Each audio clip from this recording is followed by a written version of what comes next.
गोहाना में खराब फसलों के मुआवजे की मांग को लेकर किसानों का धरना जारी है। किसानों ने पंचायत कर बड़ा फैसला लिया और कहा कि 7 मई तक किसानों को उनकी फसल का मुआवजा नहीं मिला तो किसान 7 मई को गोहाना में बड़ी पंचायत करने जा रहे हैं।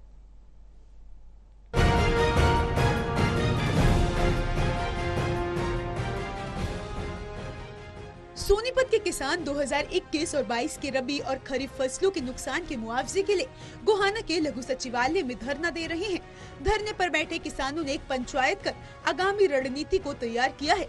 इस दौरान किसानों ने सरकार और अधिकारियों को 7 मई तक का समय दिया और कहा कि अगर सरकार ने 7 मई तक किसानों की मांगों को नहीं माना तो 7 मई को किसान यहाँ एक महापंचायत कर कोई बड़ा फैसला लेने पर मजबूर होंगे। किसानों को अगर रोड जाम करना पड़ा या पंचकुला के लिए जाना पड़ा तो किसान उससे भी पीछे नहीं हटेंगे। भारतीय किसान यूनियन के प्रदेश उपाध्यक्ष सत्यवान नरवाल ने कहा कि कृषि और किसान कल्याण विभाग ने नया फरमान भेजा है जिसमें पीड़ित किसानों से खराब फसल का मेरी फसल मेरा ब्यूरो पोर्टल का रजिस्ट्रेशन और नुकसान की पटवारी की गिरदावरी की प्रति मांग की गई। किसानों ने इसे देने से साफ इनकार कर दिया। बीकेयू के प्रदेश उपाध्यक्ष सत्यवान नरवाल ने कहा कि अधिकारी पूर्व मुख्यमंत्री मनोहर लाल के वादे को जुटलाने और सरकार को बदनाम करने पर तुले हैं।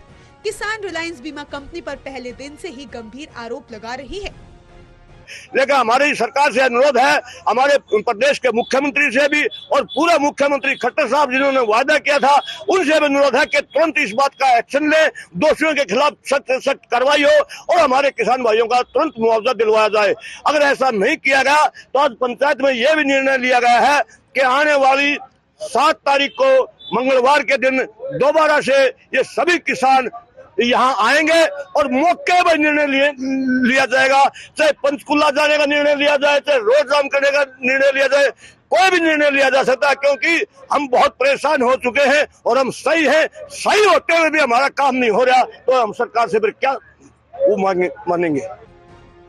किसानों का कहना है कि जब मुआवजा देने की बारी आई तो रिलायंस ने उनकी पॉलिसी ही रद्द कर दी और केवल प्रीमियम को रिफंड कर कंपनी ने मुआवजे के लिए कृषि निदेशक के नए फरमान से भड़के किसान अपनी जान छुड़वा ली। जिला स्तर की अपील का फैसला किसानों के हक में आ चुका है। कंपनी ने राज्य स्तर पर चुनौती दे रखी है। फैसला 1 महीने में होना था, पर आरोप है कि अधिकारी 1.25 साल से फाइल लेकर बैठे हुए हैं। गोहाना का अनिश्चितकालीन धरना केवल गोहाना का नहीं बल्कि पूरे सोनीपत जिला का है। पिछले महीने जब पूर्व मुख्यमंत्री मनोहर लाल गोहाना आए थे तब बीकेयू का प्रतिनिधिमंडल उनसे मिला था। खट्टर ने किसानों से वादा किया था कि उनको मुआवजा जल्द मिल जाएगा। उसके बाद कृषि और किसान कल्याण विभाग के अधिकारी धरना स्थल पर आए। अधिकारियों ने मुआवजे के लिए किसानों से दस्तावेज दोबारा जमा करवाने के लिए कहा। किसान भड़क गए और पुनः दस्तावेज देने से स्पष्ट मना कर दिया। देखिए, करीब 96 दिन से यहाँ धरना लगाए हुए किसान बैठे हैं। इसके बीच में जैसे जाडा भी था, अब गर्मी का सीजन आ गया लेकिन सरकार हमारी सुन नहीं रही है। इसके बीच में मुख्यमंत्री खट्टर साहब खुद ये कह गए थे किसान आप धरना उठा लो, आपकी सारी मांग जायज है और जल्द ही 1 हफ्ते के अंदर आपका बीमा क्लेम है जो किसानों का दिवाया जाएगा।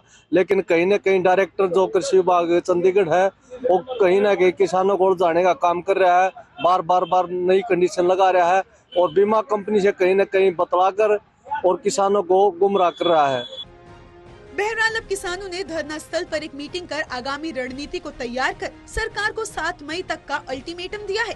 अब देखना ये होगा कि किसानों और सरकार में कोई सहमति बनती है या नहीं।